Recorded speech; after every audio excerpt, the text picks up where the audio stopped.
off with President Randy Boyd. And if you are a designee representing someone, please speak up.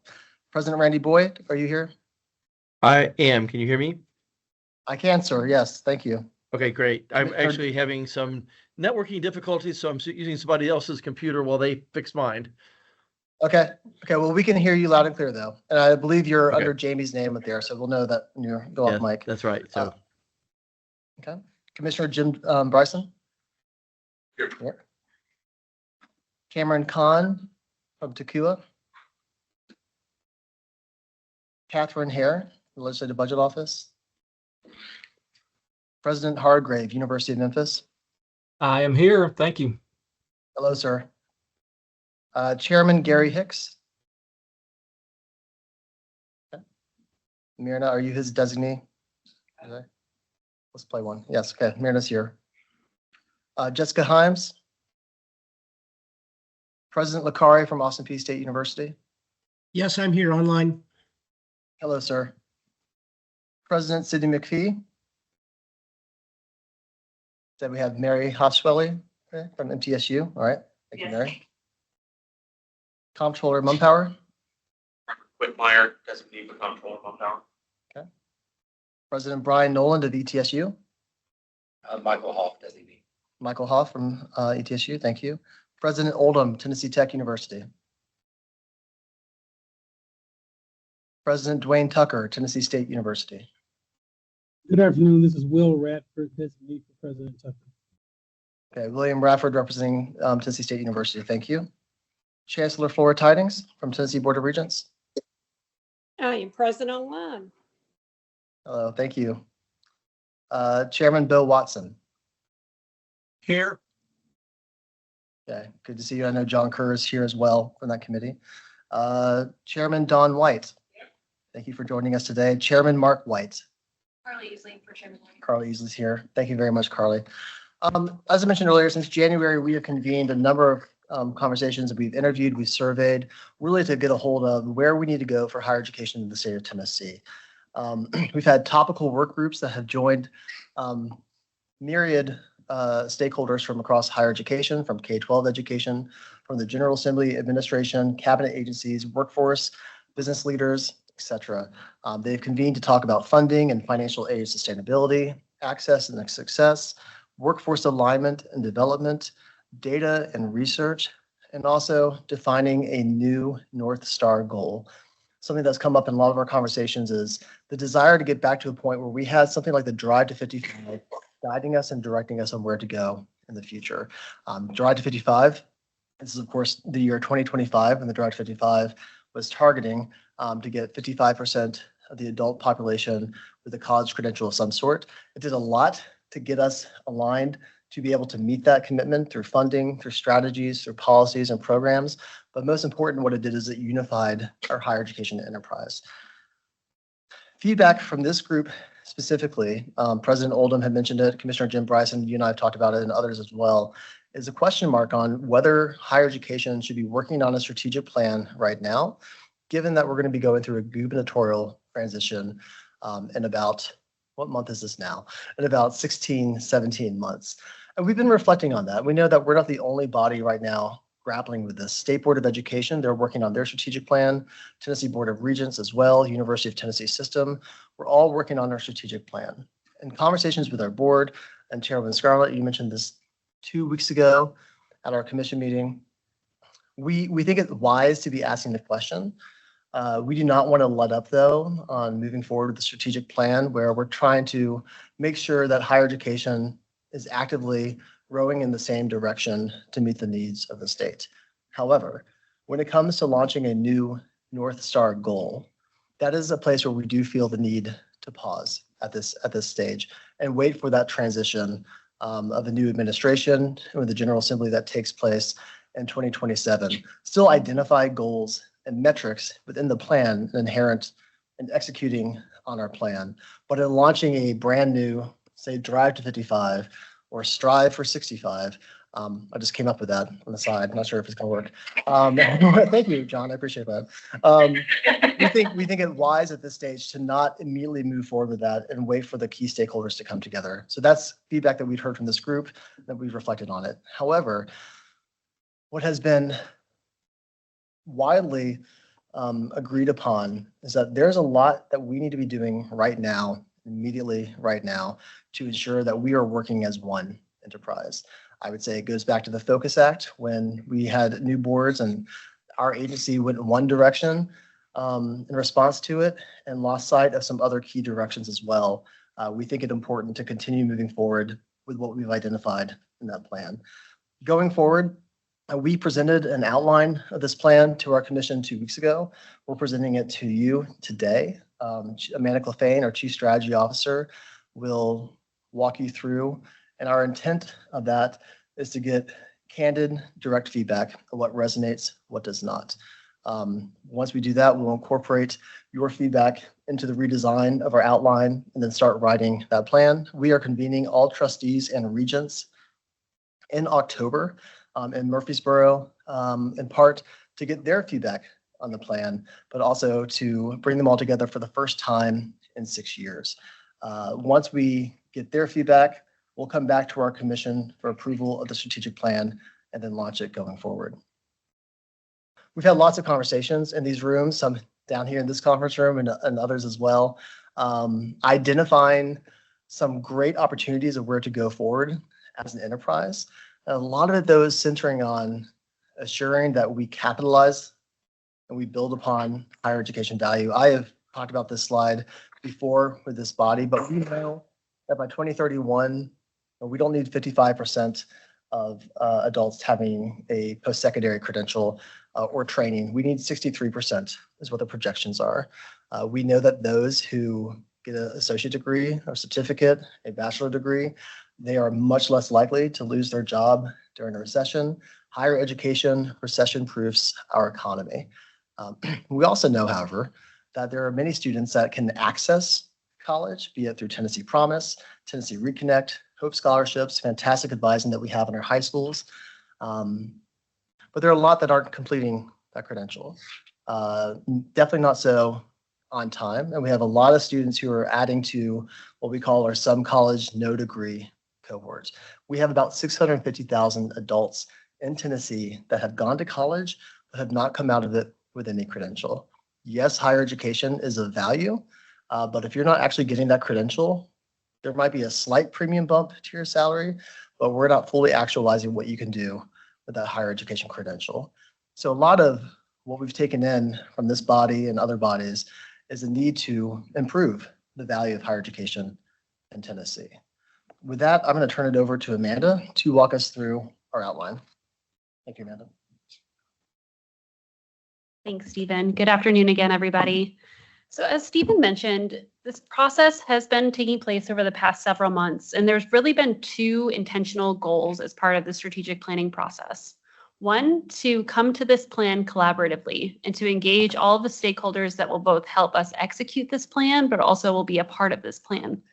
And second is to ensure that we have a living document, one that is able to be responsive and relevant to the times that we're in. We're in a rapidly changing environment, and a 10-year plan needs to be able to evolve and adapt. And so where I'd like to start are some guiding principles. These were thematic kind of tones throughout our conversations with those various stakeholders that Stephen mentioned, to identify the values and beliefs that influence how we as a higher education system move forward. I'm not going to read all of the words on this slide, but what I want to do is talk through them at a very high level. First, wanting a higher education system that is ambitious, recognizing that we want to set the national standard and really help to both support and drive forward the work that Tennessee has been at the forefront of already. Collaborative. We have 8 governing bodies, public governing bodies in the state, and we also have a breadth of higher education entities, including our private institutions in Tennessee, ensuring that we're a highly collaborative body. Consistent. Stephen mentioned this in his remarks, but really thinking through the fact that we have had a lot of amazing innovation in the state. How do we continue to be reliable for our students and families looking forward? Innovative, again, building on that point of how are we thinking differently and newly about some of the challenges we face. One that's gotten a lot of thumbs up, so to speak, is student-centered, really ensuring that everything that we are doing as a system has the student at the top of mind. And then finally, a system that is understandable, one that is clear, simplified, and streamlined so that we're not complicating the story for students and families as they're trying to achieve the higher education's dream, but also for those who are working in the higher education space, how do we simplify those things? So these are our guiding principles. And really, I think we should think of these as how we want to approach the challenges and solutions that we as a higher education system face together. What I'd like to do throughout this presentation, we've organized the outline into three kind of buckets or three cornerstones. Cornerstones kind of serving as that foundational block for the plan and where the plans, goals, and strategies build from. I'd like to pause at most of these slides to really just hear reflections and feedback from the group. And I'd like to quickly do that now as it relates to the guiding principles. Are there any reactions to these principles? Thoughts about things that aren't there that you think should be, or things that aren't very clear?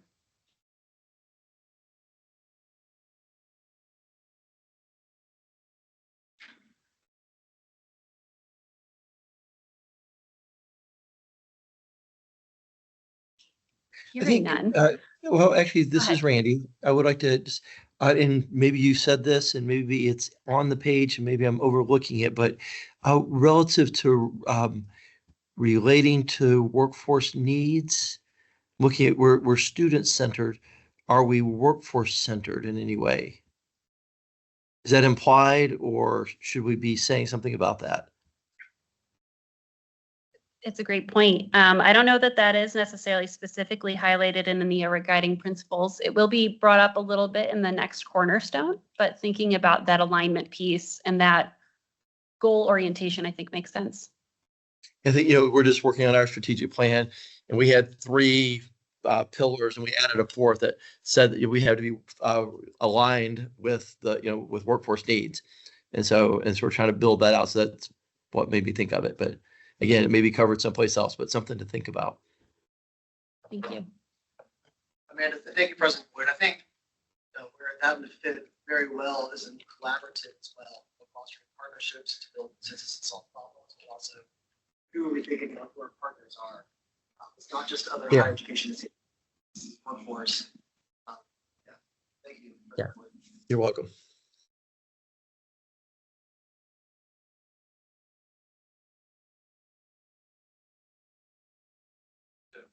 I've got a question about just what about what I don't see here, and I'm curious if there was conversation around it, how it is financial issues, financial success. Did you all talk about that in guiding principles and how it fits in or maybe doesn't fit on this particular area?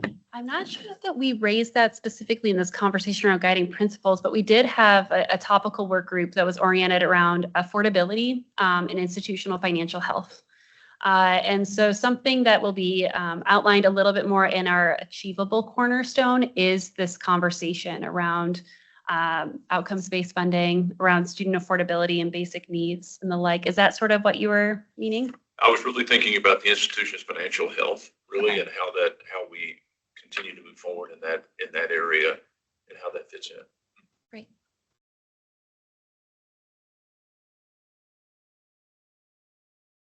So what I'd like to do now is talk about each of the cornerstones that we've identified through this collaborative process. And the first I want to highlight is our aligned cornerstone. A lot of these are structured such that it can complete a sentence. Tennessee has a higher education system that is aligned, one that strengthens alignment within the higher education enterprise itself, so between our institutions and across our institutions, but also between the education and workforce continuum, recognizing that higher education as a system has a relationship with our K-12 providers and those high school graduates moving through, but then also to President Boyd's point, we're preparing those individuals to meet the job needs of today and tomorrow. And so how we've operationalized this is through three objectives or three sort of desired end states that we have for a higher education system. The first is a more efficient and effective higher education system.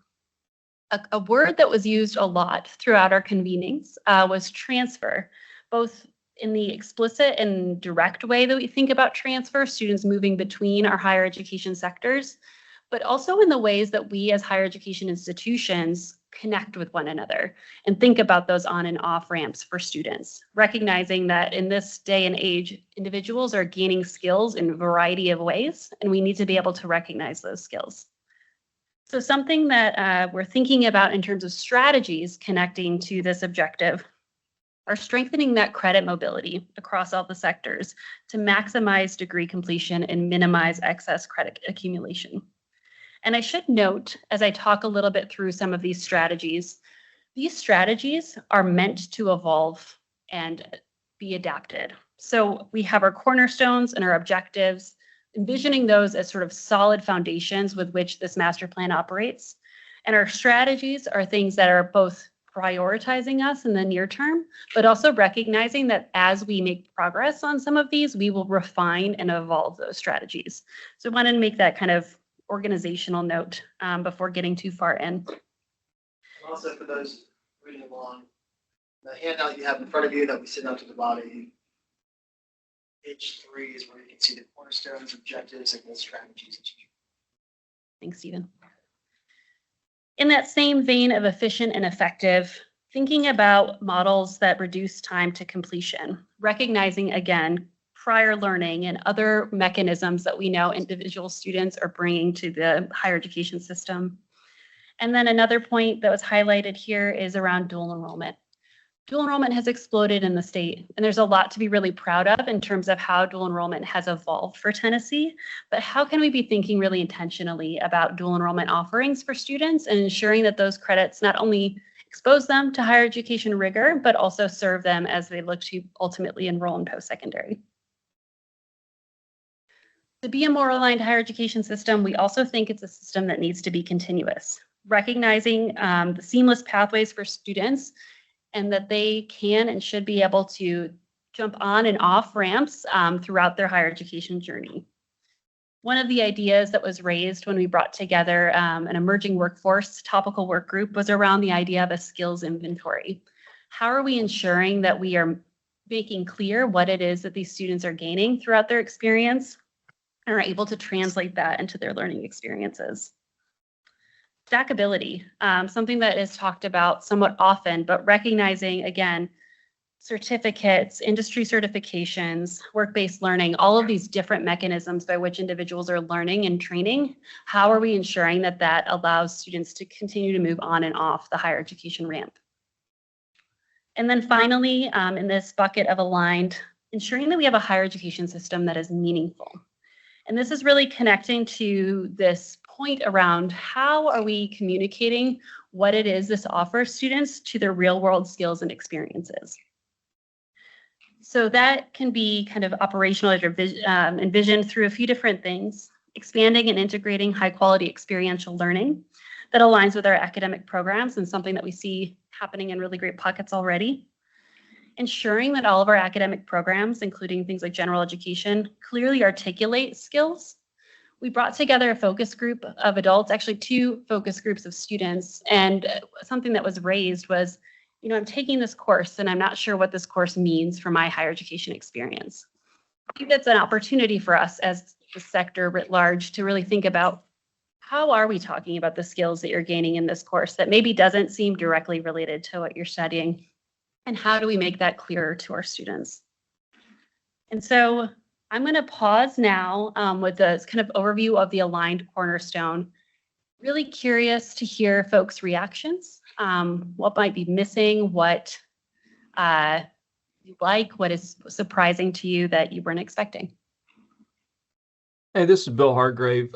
Just a couple of things on that, and maybe it's in other parts of it here, but you know, we talk a lot about the higher education, except for the dual enrollment side, and I think we have to at least acknowledge that this really needs to be an educational ecosystem that runs from pre-K through wherever it is that someone ends up, right? Whether that's you know, some college, no college, PhD, and I don't know where that comes in, but I think we would be remiss if we just said, hey, we start here and go forward. But no, we have to acknowledge the things that we do really should be informing and influencing all the way down to pre-K, right? So that we're not just talking about college once somebody graduates high school.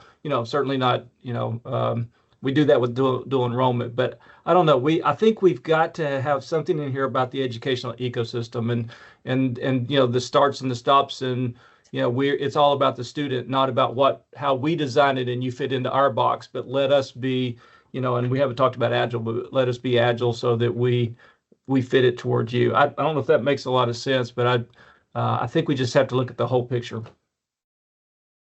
No, I think I'm following what you're saying too. And are there any specific strategies at the University of Memphis or points that you might want to see reflected in here? Maybe something that was raised by one of my direct reports was around teacher education as an example. That's not something that is explicitly listed in one of these strategies right now, but to me, maybe fits into the space that you're talking about, President Hargrave.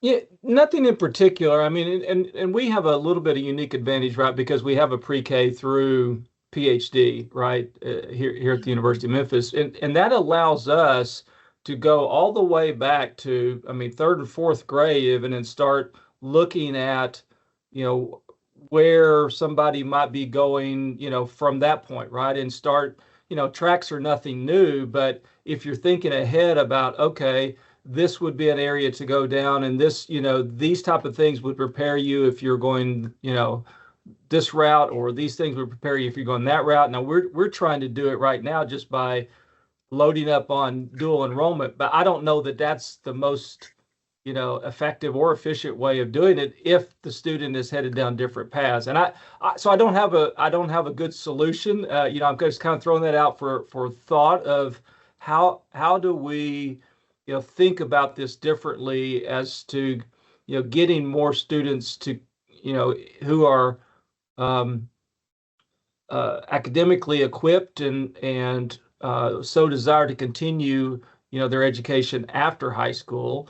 We as we acknowledged earlier, I mean, we're losing a lot of students who never continue, and I don't think it's always because they don't want to. It's because it's not always the easiest or most affordable, or the paths are not clear, or they start down one path and we make it too difficult, right, to get back on another path. So I'm just thinking about how do we just make it really seamless? And you use the word seamless, under continuous there. How do we truly make it seamless so that students are not penalized for choosing the right path early on, and just make it, where they can get on and off, but equip them with what that knowledge is very early. And that's way back before they graduate high school, right? Graduating high school is not the time to then say, okay, so what's next for you, right? It'll be long before then.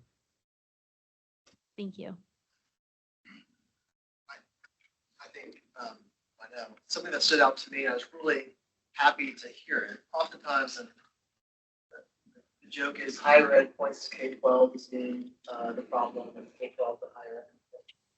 One of our top groups, Commissioner Reynolds, of the Department of Education, she actually pushed us, the higher ed people, to lean in more on discussions and conversations that are about K-12 standards, and recognizing that we get to, from higher ed, observe what happens to students as they enter college and not prepared. And I've taken that as a call to, for me and my role on the State Board of Education, to lean in more and speak up about standards and questions on standards. I think that, especially because we've got the Commissioner of Education in one of our top working groups, is another potential strategy, President Hargrave, on us being ever present in the conversations about K-12, what's happening. In addition to teaching, preparing teachers for K-12 as well.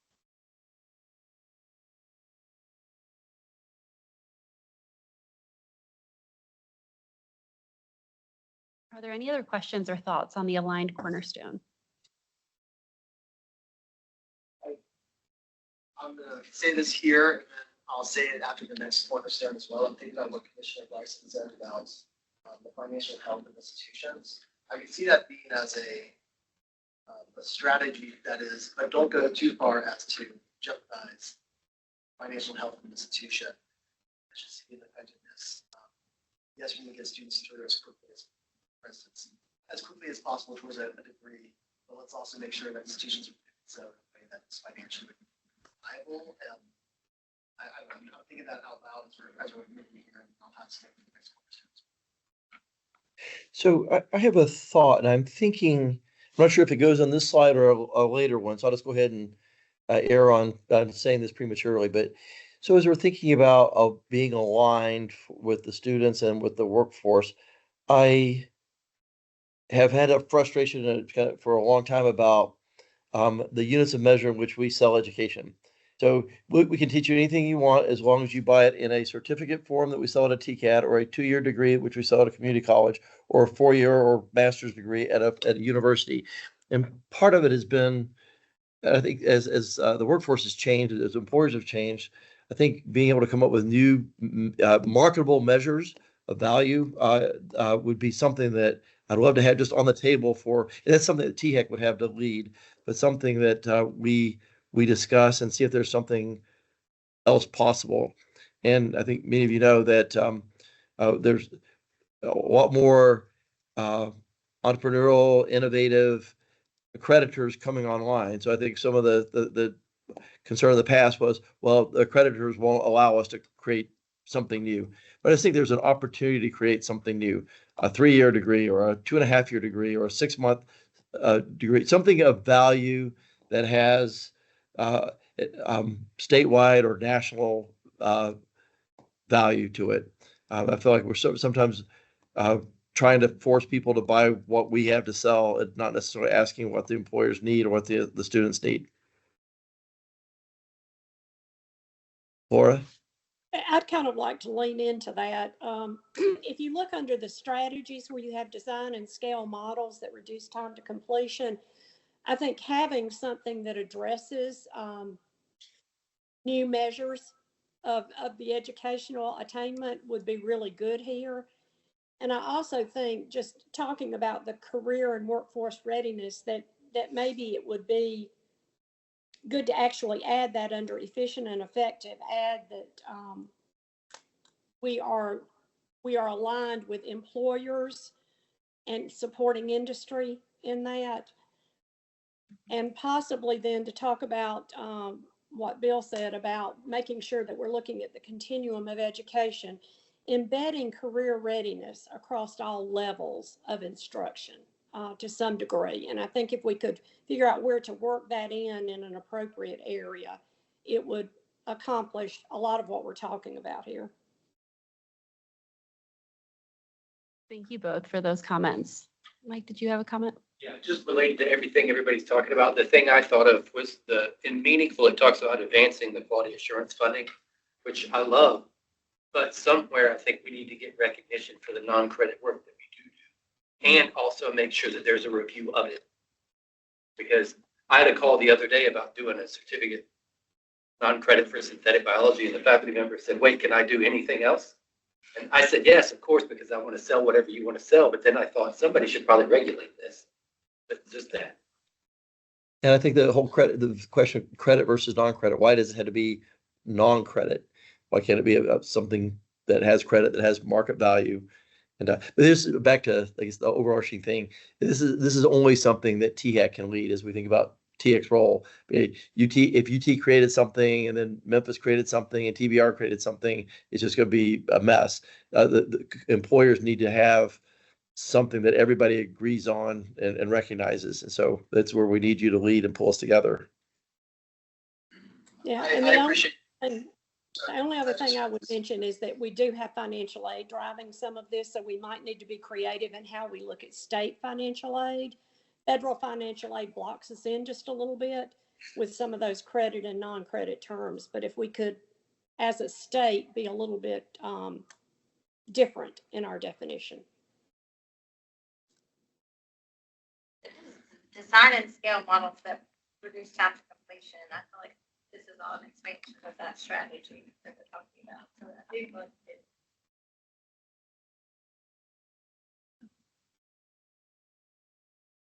I welcome this kind of conversation. We've had, from time to time, a couple of institutions come to us saying, hey, what institution X, Y, or Z is doing with non-credit, what's TX view on that or role on that? Technically in statute, we don't have purview over it, but at the very least, we need to be better informing ourselves. I know that Julie Lauber is starting to really mean that. There's been no true strategies to come on that. So.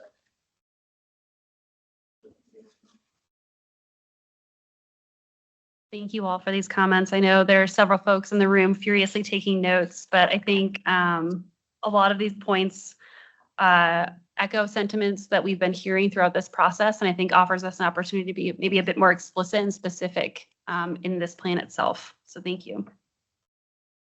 I'd like to turn now to our achievable cornerstone. So this was really, we were toying around with what is exactly the right word here, but making a higher education system that is more achievable. And really, I think that something that resonated throughout a lot of our conversations is that we make the higher education system a bit harder to navigate and to complete than I think we intend to. And that it should be. And I think there are a lot of opportunities and a lot of really great strategies already out in the field to help reduce that complexity for students and families. And so in order to make the system more achievable, we want to make it more accessible. And this gets to some comments that have already been sort of discussed, but really removing or really eliminating a lot of the information barriers that exist through effective advising models. Thinking through how we support students, again, across that continuum, not necessarily in one segment or the other, and simplify our communication strategies to get meaningful information into the hands of students and families. So an example here to highlight, and I think one that we're really excited and proud of, is the new direct admissions pilot, really designing to get information directly into the hands of students, not only about where they can enroll, but in some cases, what is your financial aid? How can you afford to enroll? In addition to reducing those information barriers, using some consistency in our language and messaging, leveraging tools that exist, College for TN is an example, but also how we bring together our staff more broadly around training and opportunities. So using this language to help ensure that students and Tennesseans more broadly have the tools that they need to engage with higher education at any point in their journey. In addition to making the system more accessible, we want to make the system more affordable. Tennessee has a lot to be proud of as it relates to affordability. We are consistently on the map in terms of both the state financial aid investment in our students, but also the management of affordability for our students through tuition and fees. And these metrics are commonly talked about in regards to our public institutions. But the point I want to make really is that Tennessee has done a lot to make sure that higher education system is affordable for students. But something that we've heard throughout these conversations is that, it's not just tuition and fees that are barriers to students. Those other costs, basic needs, housing, transportation, books, the like, remain challenges. There are resources out there for some students in terms of being able to access some of these things. So how can we lean on some of that collaborative spirit that I mentioned before to really help bridge some of the conversations between higher education and, say, Department of Labor and Workforce Development, both spaces that are offering aid in various forms to students to support their college going. In addition to that, thinking through how we maintain operating investments in higher education through our outcomes-based funding formula, which we'll continue to talk more about as a body over the next several months. And then, of course, preserving the viability of Tennessee's financial aid portfolio, thinking strategically about our communications, both with our state partners, as well as rigorous evaluation of those financial aid programs. And finally, to ensure that the system is more achievable, ensuring that it's supported, recognizing that students and institutions are supported to ensure that the biggest challenges in higher education occur in the classroom. So again, thinking through the various research-based practices that we know exist to support students to get across that finish line. academic advising, student support coaches, and then flexible pathways, recognizing that Tennesseans more broadly may have challenges that prohibit them from being enrolled full-time, or maybe are working full-time, or are parents. And so how are we thinking about a system that supports those individuals in achieving those higher education dreams? So like with the last one, I want to stop here to get any reactions, thoughts on this particular cornerstone and any feedback. Got a couple real quick. On the accessible piece, it doesn't look like, unless it's in that, you deal with non-traditional students and all of this, because it talks about higher education at any point in their journey, but the strategies seem to be around more traditional students.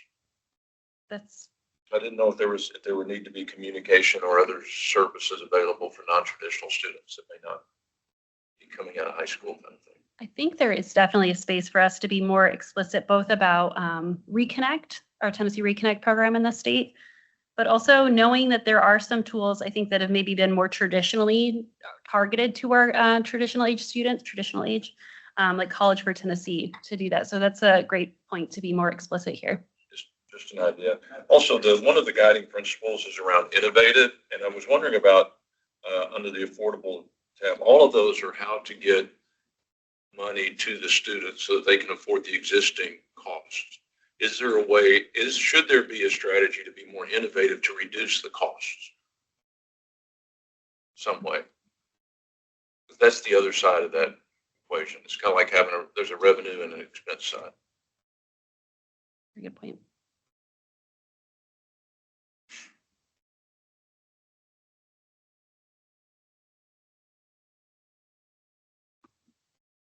Call out on non-traditional students, especially because we have a department dedicated to having advisors out there for adults. Something that came up in one of our workforce topical group is how much we as institutions or as a state do not advertise. We used to market. Student before it could hit college, and are grateful for Tennessee Reconnect. They had no idea it's there. Adding that to accessible, also I highlighted the need for the bridge to life. This is Bill again from the University of Memphis. Do we offer training sessions or programs for our high school counselors? Do we? Okay, Yeah. so this is something so any high school counselor in the state, or every high school counselor in the state, should know everything that the state of Tennessee and the universities have to offer, packages, scholarships, pathways. They're fully informed. So, okay, good if so, because that's something I think under accessible, I think that's incredibly important. And we high school counselors are really, really important for many students who don't have that family support, who knows about college, right? We still have a lot of first generation students in this state. And if not for their high school counselors, they don't have that direction. And, there's twofold here. One is so that students are fully informed about, hey, this is what it looks like. Here's the forms you have to fill out. Here's the programs you can go into. Here's what it looks like. But also for our high school counselors in the state of Tennessee to be fully informed about what we do in the state of Tennessee to keep our students from going to other states, right? I mean, our high school counselors ought to be advocates for, hey, here's what the state of Tennessee offers you, because look, we're going to have, as we have fewer and fewer 18-year-olds, we have to be very aggressive in trying to keep those students in the state and not going somewhere else. So that would be a first line of defense for the state, is for our high school counselors to really kind of coach the students into staying here. It's not going to be 100% effective, but it's better than just saying, yeah, here's your options in this state, if they know about Tennessee. So that's one. And the second one, I would just build upon what Commissioner Bryson was saying on the non-traditional students. And maybe we already have this, but do we have one location? So, hey, if I'm a non-traditional student, can I go to the THEC website and I click on I'm a non-traditional student, and it just says, okay, here is what you need to do. Here's what you would have, here's how I would get started. Here's how I would choose a program. Here's how I would arrange, scholarships, financing. Here's how much it costs. I mean, kind of a one-stop shop for a non-traditional student, because again, we catered a lot to, programs of FedEx, but a lot of students who are working, and it's, I found those students it doesn't take much for them to say, I started looking and it's just overwhelming. All right. I don't have a lot of time to even think about college, and now you've just made it hard. Yeah, just forget it. I'm not going to do it. So the easier we can make that for the non-traditional student, the working student, the better. And you all may be doing both the things I just mentioned. And Stephen, you could have just told me to shut up and stop wasting time. So I would never. I'll go to your second one, then to your first one. We do have that on our website, and Adult Learners Team. We have navigators and that on our website. However, I think some strategies that have maybe not made this paper, but have bubbled up in our conversation, is that unlike high school students, the big difference with non-traditional students is that they're not a captured audience. And so we can put these resources out there, but it relies on our strategies that are, say, in partnership with labor and workforce development, the DHS. We had some really good doses of that strategies in the past, but reinforcing how do we make sure that adult learners know that this is available to them, not just to reconnect scholarship, but also how to actually apply for financial aid in general in the process. To your first comments, we do training for high school counselors. We have embedded counseling to Revise TN, AIRS Foundation, Nice Water. There are a number of organizations that do that, but we're not hitting every high school, and there's a great discrepancy between I go to a Knoxville school like West High School, there'll be a dedicated college counselor there. A lot of high schools, though, the guidance counselors are triaging and just making sure students can get through high school.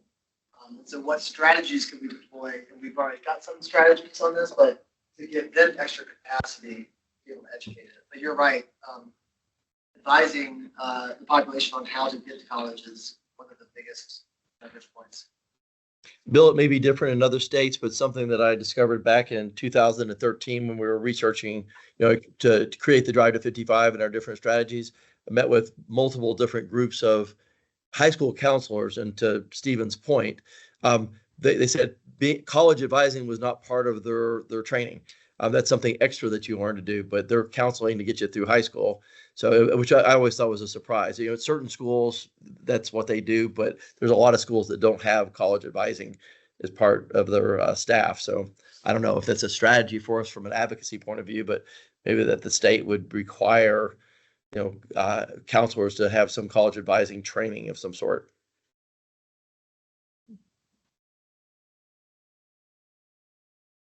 And I think something to these points is really like the information exists, but how do we support students getting to it? And also, how do we recognize that our counselors are often dealing with large caseloads and many other responsibilities to be sure that this information is not only accessible, but widely known. And I know there's been some efforts around our College for Tennessee website in particular in this space, but thinking about how we can amplify that as a community writ large.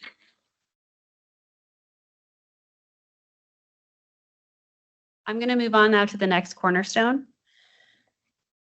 How do we make sure we have a system, a higher education system that is more agile? One that is both better coordinated, data informed, and proactive. Something that I think we heard a lot through our conversations was a desire, not just that Tennessee's higher education system is reacting to the needs of employers, but that we're kind of actively in the process of ensuring that we are evolving to meet those needs, not just for employers, but for students and everyone writ large.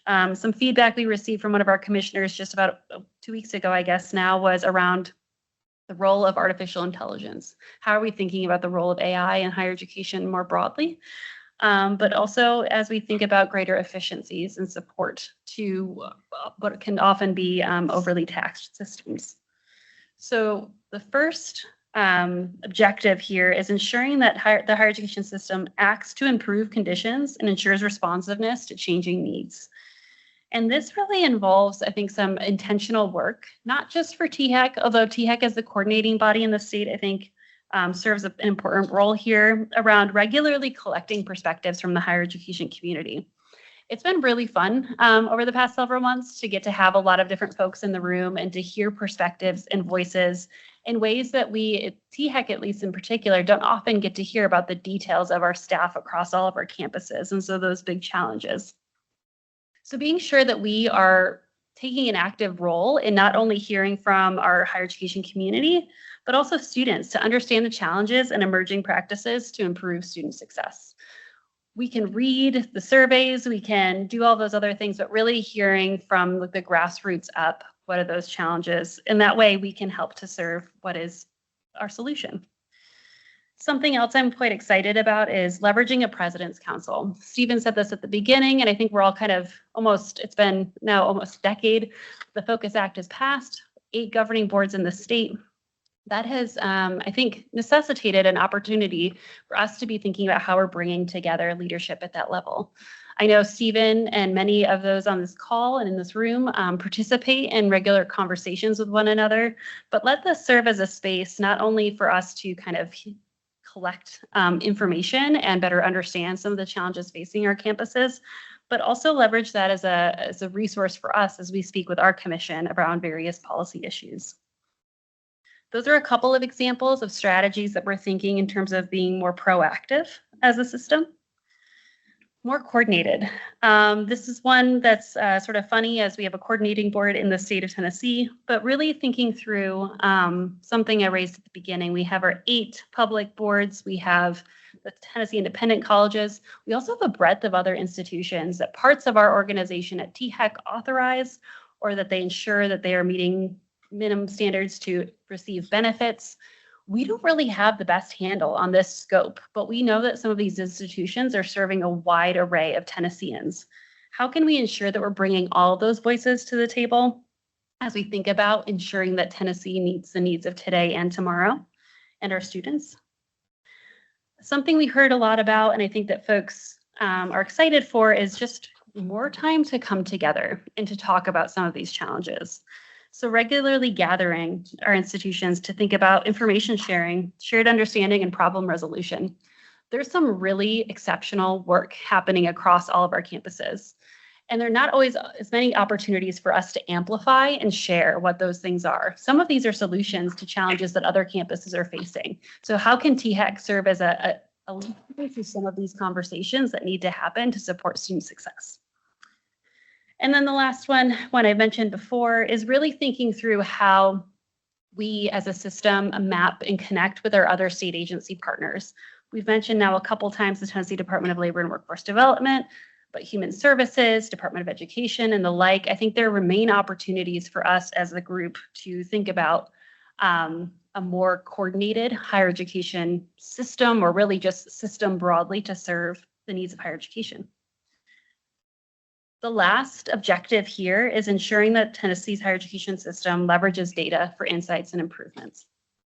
So thinking about how we use what is a really robust data infrastructure in Tennessee to identify and resolve problems, sharing insights for improvement.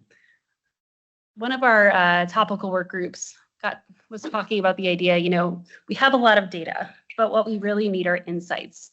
Just dumping a table of data out to folks is not really helpful, but what does this mean? What can we take away from it, and how can we use it? So better leveraging our robust infrastructure for that. Something else that's on this list as a strategy is thinking about cross-sector data. Something that Stephen has mentioned a few times now is really thinking about how can we better support the higher ed system in terms of identifying those needs of tomorrow, and leveraging labor market data and otherwise to help anticipate future needs and guide strategic investments in the state. So again, to be a more agile higher education system, being more proactive, more coordinated, and more data informed. I'm going to pause here now for any thoughts and feedback on this particular cornerstone. As I think about the agility of what we're doing in Tennessee, I think some of it can go back to some of the comments that Randy made earlier in the meeting.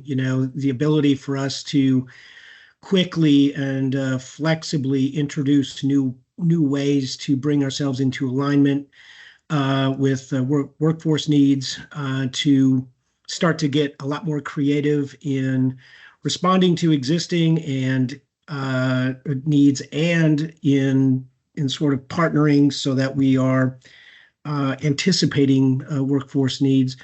I think that's a lot of agility in there. I think a lot of this also goes to speed of our ability to get things approved and deployed. So if we're talking about agility from that standpoint, I think there's a lot of opportunity here to help the universities really do a much better job in articulating themselves and aligning themselves with our constituents. Thank you. I think there's one other area that would be good to address in this portion, and I know that THEC is already doing a good bit of this, but to actually talk about streamlining of processes, to continuously be looking at processes to make sure that they're not barriers to the colleges or to the state in the way that we go about implementing new programs, implementing capital projects, every process that we're engaged in, continuously looking at how to best serve the units in the system. Great point. Thank you.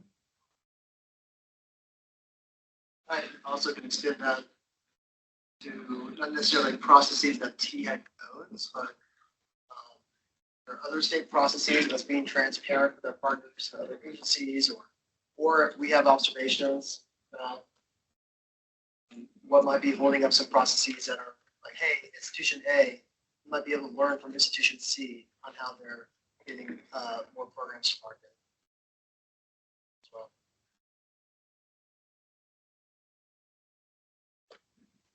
So this is a little nitpicky. It's not as strong as those, but I think a couple of these are just means to an end. They're not really the strategy, I don't think. Like the regularly collected perspectives. So that's a process. It's something that we're going to do, but it'd be interesting to say to what end? What are we going to accomplish? This is the how. And I think the map, the intersections is kind of the same type of thing. And we'll just kind of look at those. No, it's really helpful. Thank you.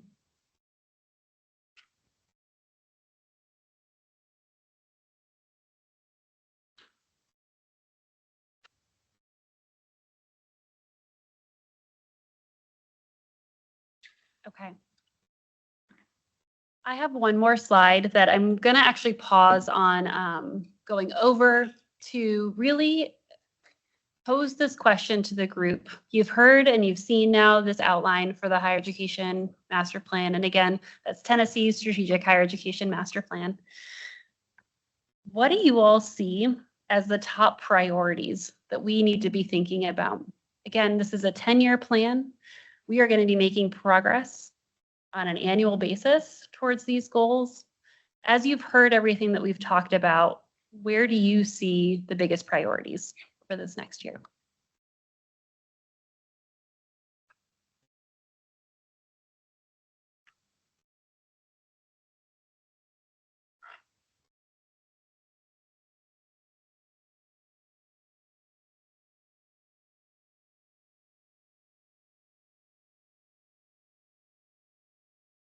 I can let people noodle on that while we move into a somewhat related question, but really thinking through shared ownership of this plan.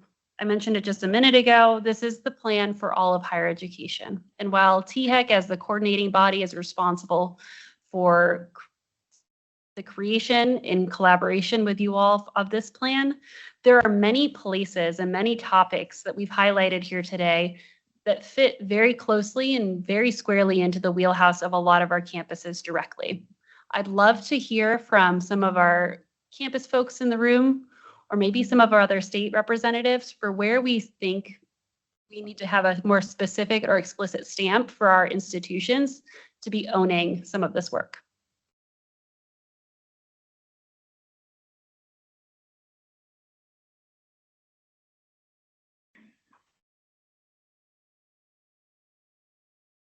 I'm going to ask you to rephrase the question one more time, so I'm not sure that I quite understood, but I want to go back to your last question, is thinking about the priorities. I don't know, it kind of feels like, okay, pick which child you like the most. I mean, do you want to be aligned with the workforce, or do you want to have an affordable college education? I don't know. Those are kind of tough choices to make. They're all important. You could just a thought as an exercise. You could just list all the priorities and then ask us individually, separately to force rank them and send them back to you. But again, I think it'd be really hard. I think you got to do them all. Okay. I was So going to say, that- just kind of circle back. I think the workforce thing. So that's why we do this in a lot of ways. I mean, there are other reasons, but the highest and best is workforce, I think. I think we got to be affordable and accessible. We've got to reach out to non-traditional students. I think we're gonna need to do them all. I would suggest there's a declining perspective of the higher education value. I did not talk about it. It's declined, but it's still perceived as a value. Prioritizing the objectives and strategies here that directly address that. An example of that would be skills inventory, to be able to say to students on the front end, you're going to take these classes. First of all, we're going to look at the classes you've got to take to make sure they're all of value to you. But here's how this is going to flip you. Showing a commitment to ensuring that students get through as efficiently and effectively as possible. I feel like affordability is important. And at the same time, that's where a lot of our attention has been in the last 10, 15 years. And so if I was forced to do a course rank, it would be making the compelling evidence to our population, our high school students. This is why this is critically important for success. So I think in this plan, when we talk about efficiency, we're really talking a lot about the student. And you've really got me thinking about the institutions too. And I do think THEC's role as helping institutions to be collaborative and to be aligned, to be coordinated, can lead to a lot more efficiency and cost savings too, because every institution can't try to do everything. Right, to look at it, y'all's really job is to look at it from the state perspective and see how do we coordinate to offer all the things we need for the state, but don't duplicate and find efficiencies in the system, not just for the individual student as they're going through. Some of the language is in there, but I just think that's a different perspective taking. I totally agree that it's a state system, so we ought to have a state plan that drives more efficiencies. Yeah, I agree that with the comment that was made earlier, aligned, achievable, and agile really are all three critical across the spectrum. And I don't see how you can't really rank any of those differently. I think that's the nature of the work that we're engaged in. I think if you want to rank anything, it would be in your strategies. When you're looking at how you're going to achieve aligned, achievable, and agile, those strategies would be how you would go back and say, well, I'll do this first, I'll do this second. Yeah. But those three goals are the nature and the heart and soul of the work that we do every single day. I would actually, I know we've been talking mostly about those, cornerstones today, but I want to go back really to the very start, where when we talk about outcomes, right? Because we start by saying Tennessee has a higher education system that is valuable, delivers quality outcomes.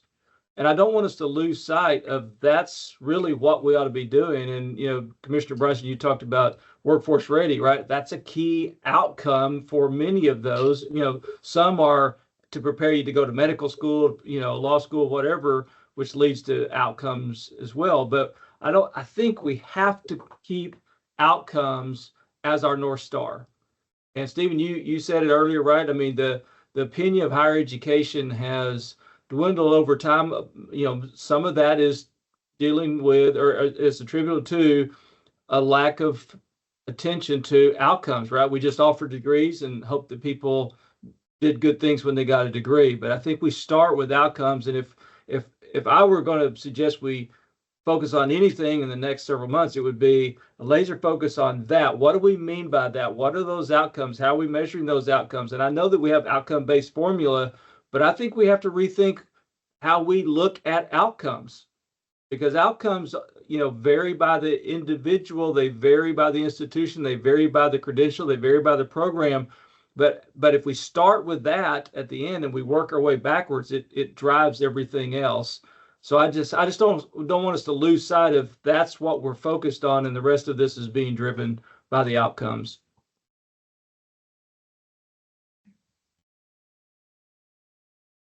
I think it might be good at some point to have some table that showed how these things press against each other. So efficiency, I agree with. We spend way too much money. Same time, I don't control the money. I don't control the money. What I mean by that is we have 8 governing bodies, which makes this all the more difficult, because what you're really talking about sort of is portfolio control. Also, each individual student's ability to pay. So it'd be great if I could say that these 7 institutions, or 8, or however many, are all going to just do these things. And if you're in the state of Tennessee, we're going to ship you here to do that. We're going to ship you over here to do that. But the reality is our students can't do it. And so I've got to try to offer something up in Northeast Tennessee to get somebody on a path that they can go take advantage of something that might be at the UT system later for an advanced degree. But at the same time, I've got 160 academic programs. 120 of those have discipline-specific accreditation. We hear a lot today about institutional accreditation, which does drive costs. But discipline-specific accreditation, those are the things that drive our expense. They tell us if you want to be accredited, just like everybody else in the country, you have to have this many faculty members per student. This many of them have to be tenured. Nursing says that this is only how many people you can have in the class. Public health says you got to have this many by department. This compliance is huge. That conversation, I don't think that you all should be responsible for it, Stephen, but I just think at some point it'd be really helpful for everybody. We do this at institutions too. We plan around opportunities, but we never take the time to map what thing do I think is really important that's over here pushing against this other thing that I'm trying to do, so that everybody sees where the pressure is. I just feel like that'd be helpful, if that makes any sense.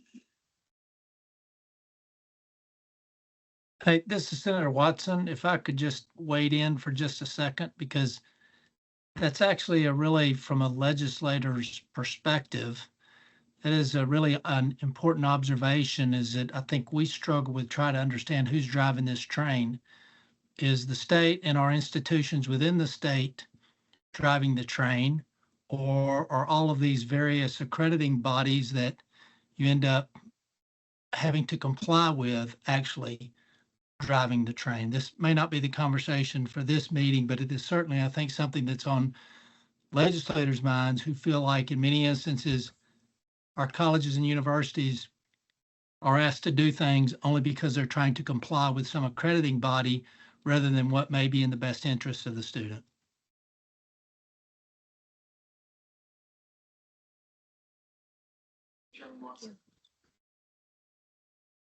As President Boyd alluded to earlier, but accreditation and the downstream cost of it has been, I think, a trickling of the conversation over the last few years in the halls of Cornell, but might be ramping that up. Chairman Watson. Yeah, I'm here. Chairman Watson, Randy here. Just a quick comment for a much deeper dive later. But there are 7 states, Tennessee being one, we're at UT been involved in a consortium to look at setting up a new accrediting body that's responsible to the states, and that can be more efficient, more innovative. It's in concept stage, looking at governing rules and not gotten into the details of what all that means, but the goal is to be efficient and more adaptive and more innovative. So in the Secretary of Education is supportive of new accrediting bodies, which the former secretary wasn't. So I think there's hope in creating a more competitive marketplace for accreditors. However, that doesn't cover some of the professional specific ones. So the college, ABA, and so that's where unfortunately I think we'll still have a lot of challenges, but it's a start. So there is some movement in that area, but a lot of work to be done. Thank you. Right. It's been suggested to me that we maybe take a 5-minute break for folks to refresh, get some treats, some sugar for the afternoon. So we will come back at 2:45 for wrapping up this discussion and continuing on that shared ownership. Thanks, everybody. Thank you.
For those of us joining us online, we're going to go ahead and get restarted.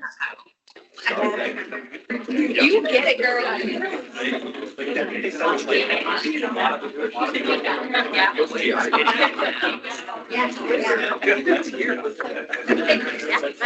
So where I'd like for us to move now is back to that shared ownership conversation.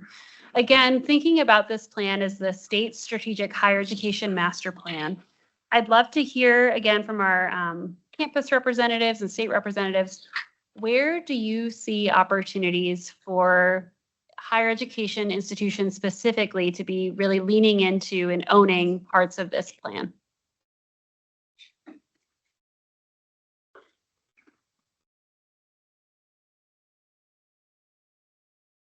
If I can share an idea, something that many of you all know, I believe Stephen may have mentioned this at the beginning.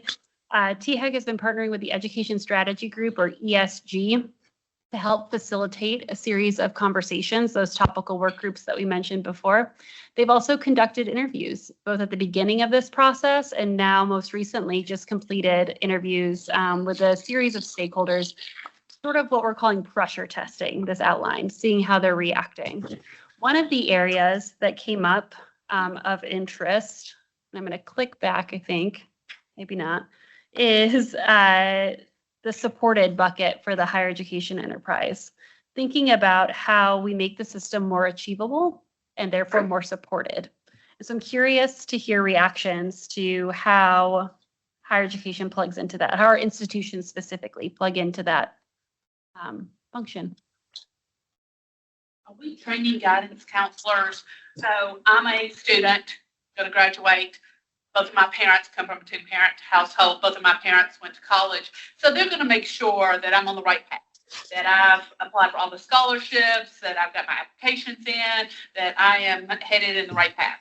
But then you have this student that's a first-generation college student that comes from a single-parent household. Single-parent mother may have only graduated from high school, if that.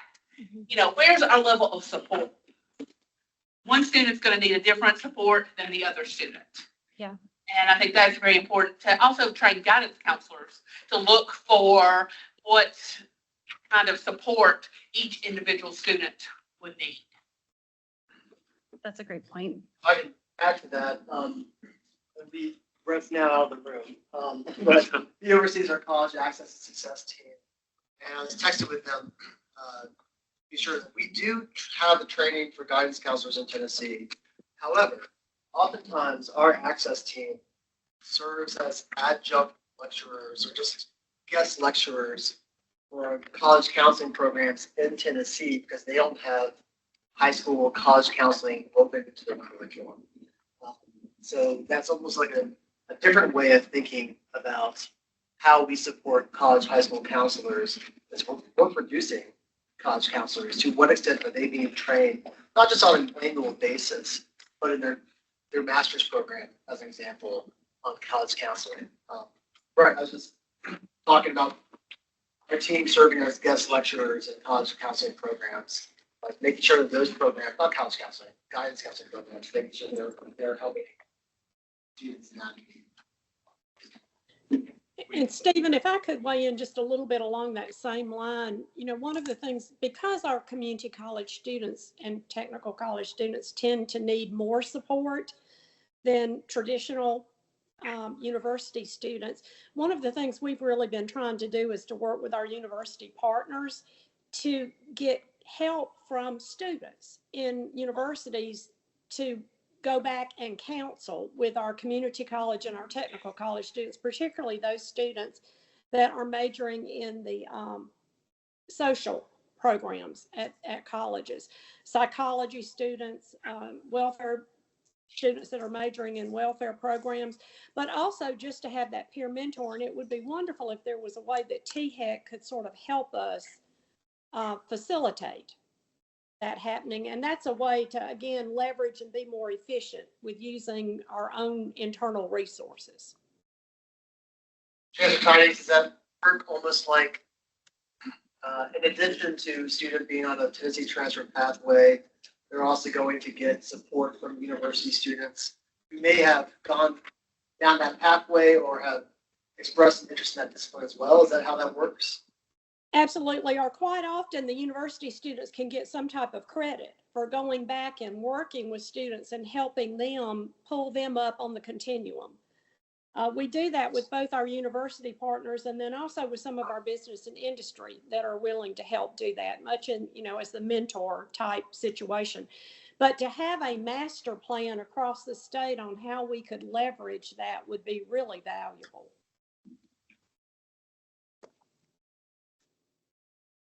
I think that's a really exciting practice too, to get to highlight both the near peer advising, but also the engagement with business and industry in this mentorship space.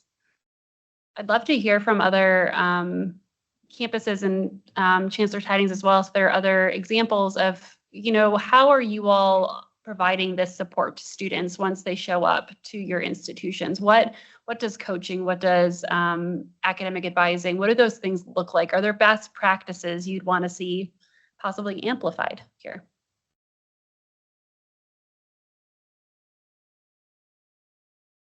Actually, I don't know. I'll just say that I know that every one of our campuses do a lot around student support and coaching. I was just at a student success event at UT Knoxville 2 nights ago, and I was just amazed at all the ways in which we wrap our arms around these students and support them in so many ways. They all have a team of coaches. I guess to answer your question, that would be something that, again, THEC could be a facilitator, bringing all the students. I don't know if we do this, maybe you've been doing this, but bringing all the student success or VPs or whatever their title is at each organization together to compare best practices would be probably a really good exercise. I'm sure we'd learn from each other. Maybe we already do that. I don't know. Randy, I think that is a good idea. Leonard Clemens, that I stole from your UT Knoxville campus there, Randy, is trying to pull together everybody. The VP for Student Affairs on the various LGI campuses anyway, don't really pull together in the same way that the provosts do or the CFOs do or the presidents occasionally do. So I think there's a lot of room for exploration here, information sharing. Because we can all learn from each other and some of the reinventing the wheel kinds of inefficiencies. Yeah, and there's just one more area that I'd love to add to that, and that's the dual admissions, because we still struggle where we've got a student that wants to be enrolled at a community college and a university at the same time. If there was a way that we could purposefully work on streamlining that process, financial aid tends to be a hindering block to that. And if, again, THEC could be our guide in helping us maneuver the traps on that.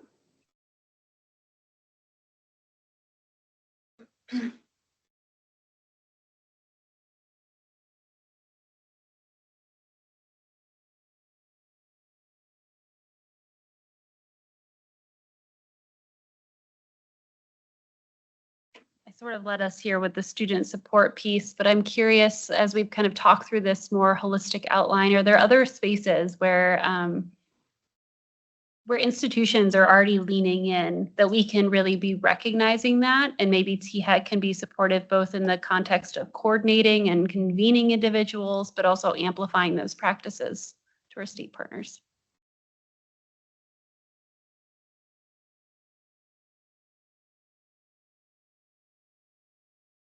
And Bill, I don't know if you want to highlight the arrangement that you have with Southwest, but to me, this is one of the most exciting ones that we've got going on right now, where every student that is not admitted into the University of Memphis gets a letter telling them that they can be admitted into Southwest Community College.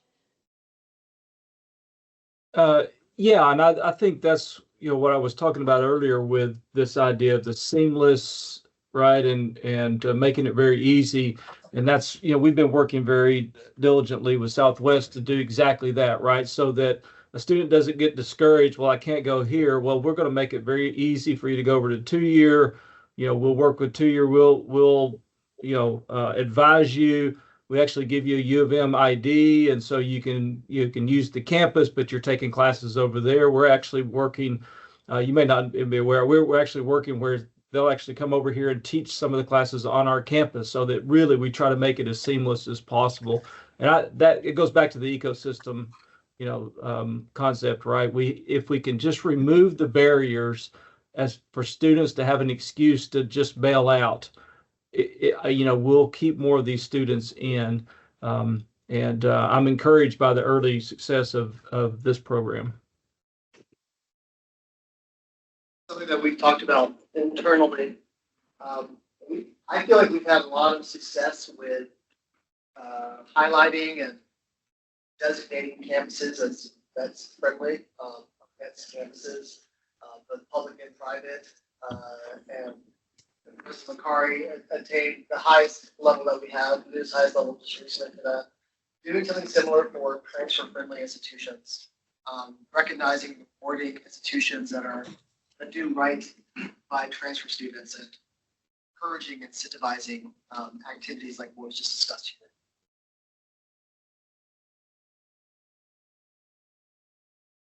If I could toss another thought out there, when we were presenting this to our commission, our student commissioner highlighted, I think, an opportunity as we're thinking about how we engage students.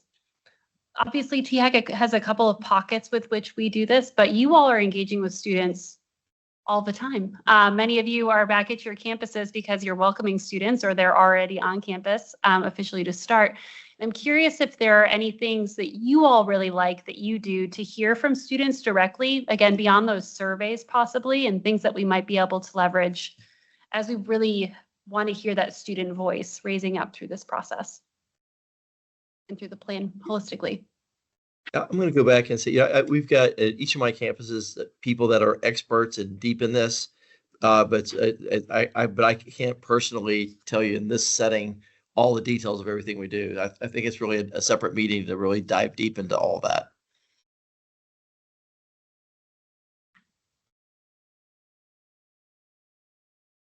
I think Randy's right that you might have the wrong level of people here for that particular question. But what I will say is sort of building off of what was said about the Vets Bravo designation. One of the key reasons why we're able to support our veteran students and our military affiliated students is we just convene monthly,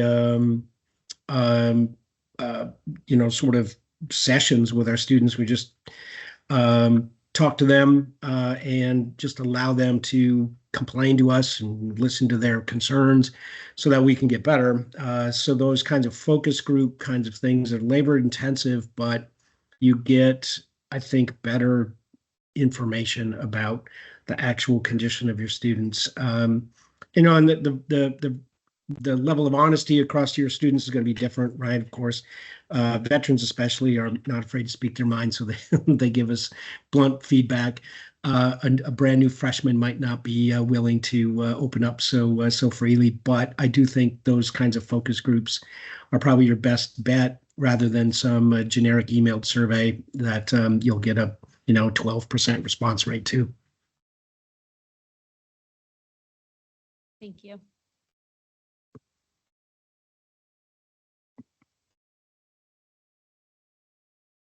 What I'd like to do now is close out with the final slide that I have in our deck.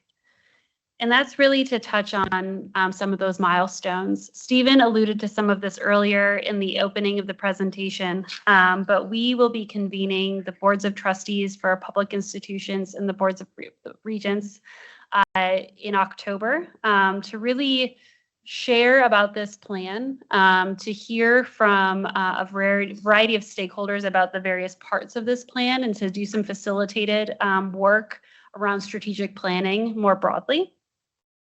And so a big thing that we're going to be thinking about as we get through that next phase of work is really how we ensure that this plan lives beyond the folks that are in this room. We need to be sure that we're getting that plan out there and that it is being understood and there's awareness building across the higher education community writ large.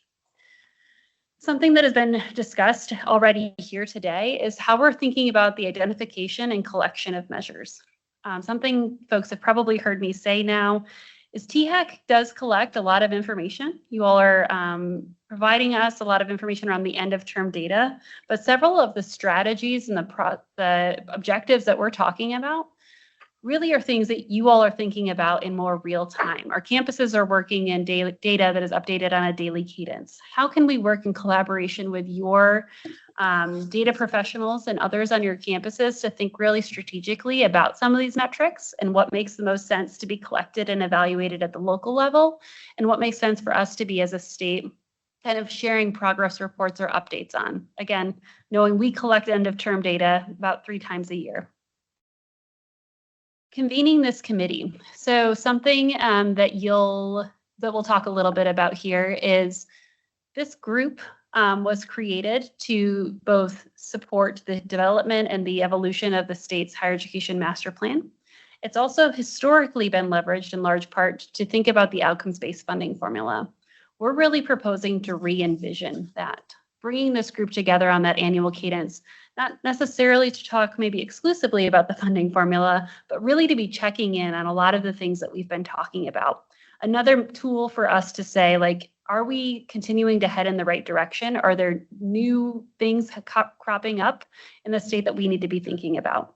And so thinking about that annual meeting as both a check-in on the progress we're making towards this plan, but also a check-in on the status and how we need to maybe evolve.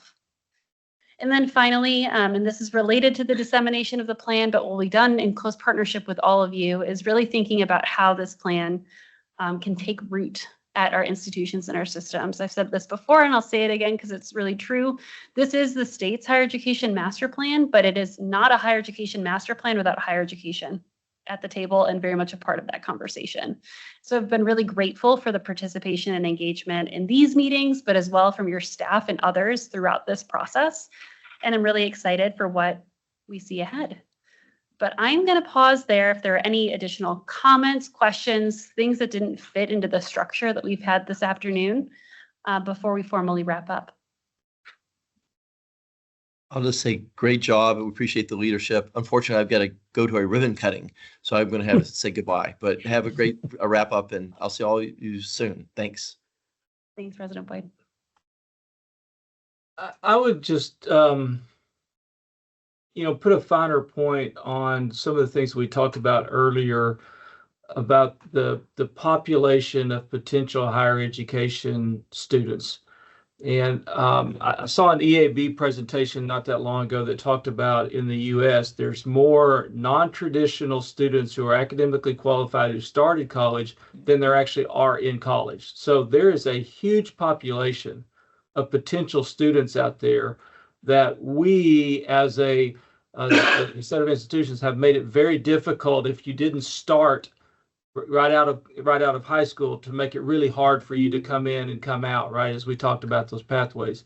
So I think we have to be very cognizant and intentional about, we really have 2 big populations, that traditional 18 to 22-year-old and the non-traditional.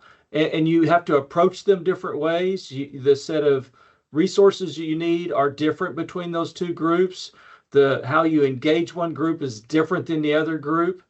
And I think we have to figure out some way that we really speak and address both of those groups, because if not, we're really leaving a lot on the table. And I mean, just like some of our data that we look at, it'd be interesting to see in the state of Tennessee, how many of those non-traditional adult potential college students that we have versus the traditional college age students, just for our state. You may already have that data, but just things like a 4-year graduation rate. That's great for the 18 to 22-year-old, but if you're talking about a 30-year-old who has a family and working full time who wants to get their undergraduate degree, they're not going to do it in 4 years, right? And so I just want us to make sure we don't lose sight of, when we're talking about all of this, that I think it's a new environment, right? We've gotten spoiled in higher education, at least on the 4-year side, of really catering to that 18 to 22-year-old. And that's still pretty much our bread and butter, but we're ignoring this other group out there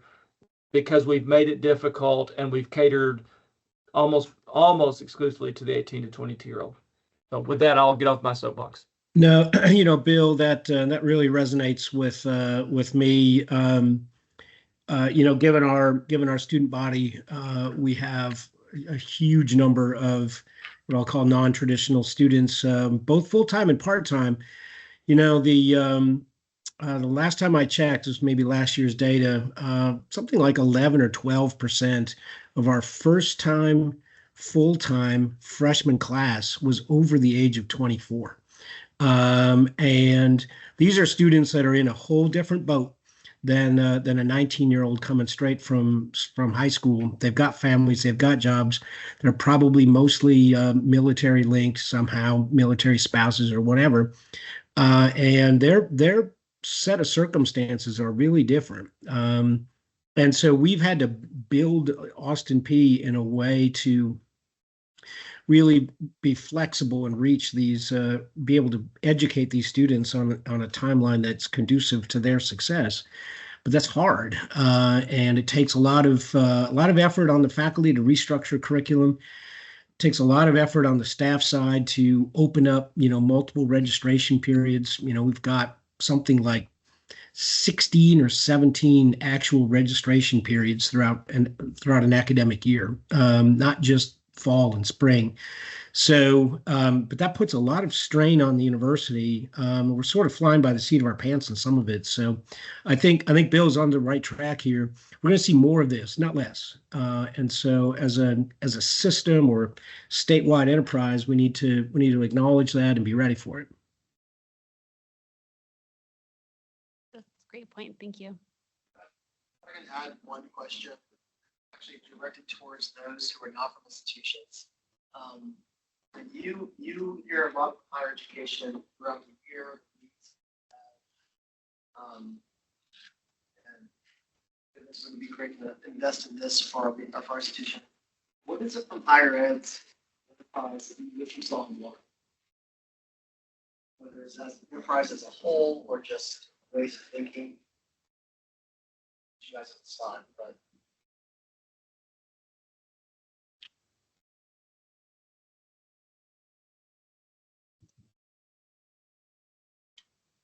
I'm sorry. I was having trouble hearing you. Yeah, you broke up pretty badly there. Sorry, this is a question that is directing towards those actually not from institutions. So we have Senator Watson, Okay. we have right here, who's her, a number of colleagues from the Legislative Budget Office and otherwise. You hear a lot from institutions. When it comes to thinking about us as a higher ed enterprise, is there one or two things that you wish you saw from us that you're not seeing when it comes to how we come to the state board? Any other parting advice? I know, Commissioner Bryson, you in the past have said to me, what is the strategic vision for higher education in general? Why are we doing what we're doing? Just curious if there's other thoughts out there help us as we direct this work. Because ultimately, we're doing this on behalf of the state of Tennessee.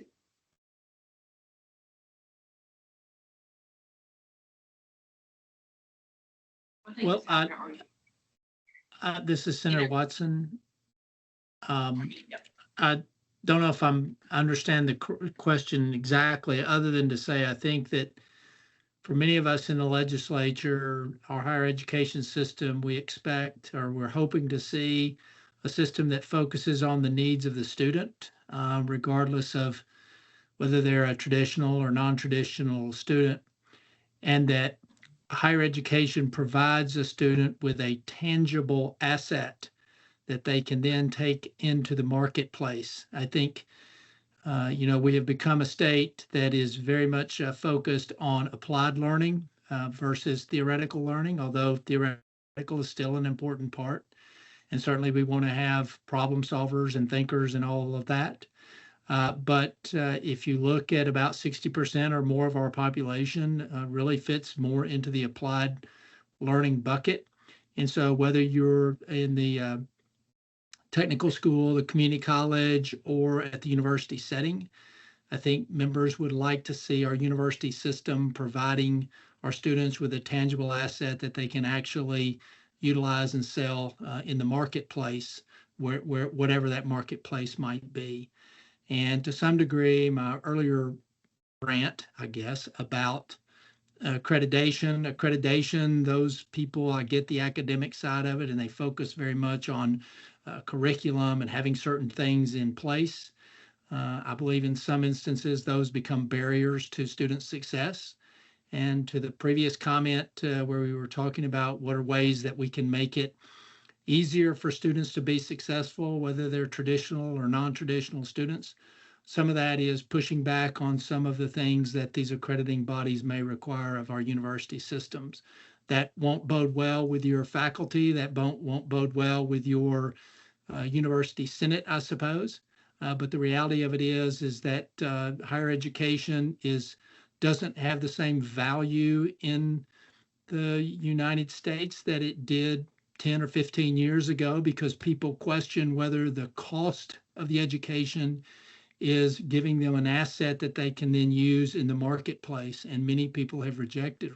There's been a move to reject some of that at the traditional university level and move much more towards the community college and the technical level, because people walk out of school with a skill set that they can market and they can sell, and they're immediately employable. And I want our higher education and traditional universities to provide our students with that same asset. Thank you, Senator Watson. Another thing, Juan, what are you doing? Just Tennessee is very diverse. And if you're in East Tennessee, it's different than Middle and West. So what if a university in West, Middle, and East doing to work with whatever jobs, industry that wants to look at moving there, working with that community to say, again, West Tennessee, Blue Opal is going to look different than an East Tennessee. And so what's a college in West Tennessee doing to work with Ford, working with the industry that's Blue Opal is going to bring to that area?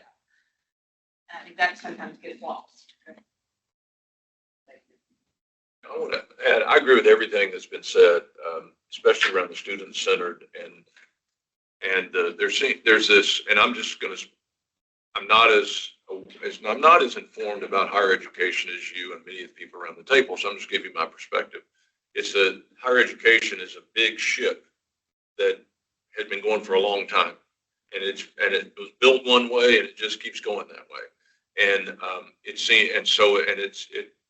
so what I'm interested, what I don't see, or what I'm interested in seeing, is how are we making it not only better for the student is from a workforce perspective and that, but affordable, more affordable. We were talking a few minutes ago about student loans. I'd like to see more people getting into the workforce without a heavy student loan burden.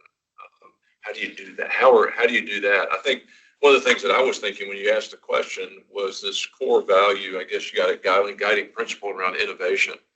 And what I hear some of the presidents talking about is how they're innovating, trying to innovate to meet some needs, which I think is terrific. And I think what's going to happen, and I think probably is happening, is really be thinking about what do we really need to accomplish, and what are the institutional or traditional barriers that keep us from doing that we've always kind of taken as givens, but we don't need to take them as givens anymore. And because I think we're in a transformational time for higher education. And so we just can't, almost everything's on the table. And so what does that mean, and what does it look like?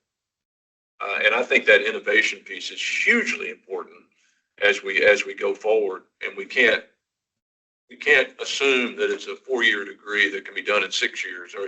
Those kinds of assumptions just have to go out the window, and we got to start thinking about what are we trying to accomplish, and what does the society today need for us to accomplish, and how do we get there?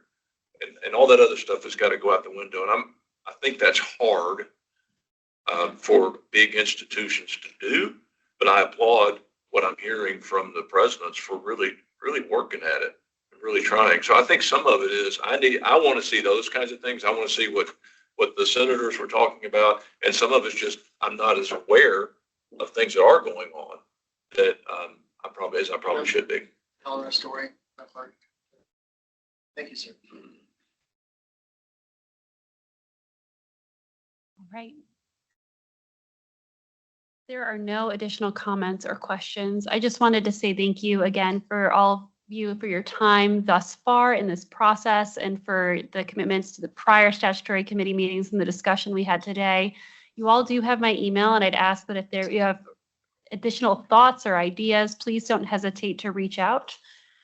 I meant to write it down, but we should have another statutory committee meeting effectively on calendars. This will be a virtual gathering in October. I'm looking because I'm not sure of the date off the top of my head, but I'll go ahead and be sure to resend that out to folks and get that updated on our website. This is going to be really where we're beginning that transition from this strategic higher education master plan conversation to our outcomes-based funding formula. So excited for that conversation. Thank you all again for your time and have a great rest of your day. Thank you all.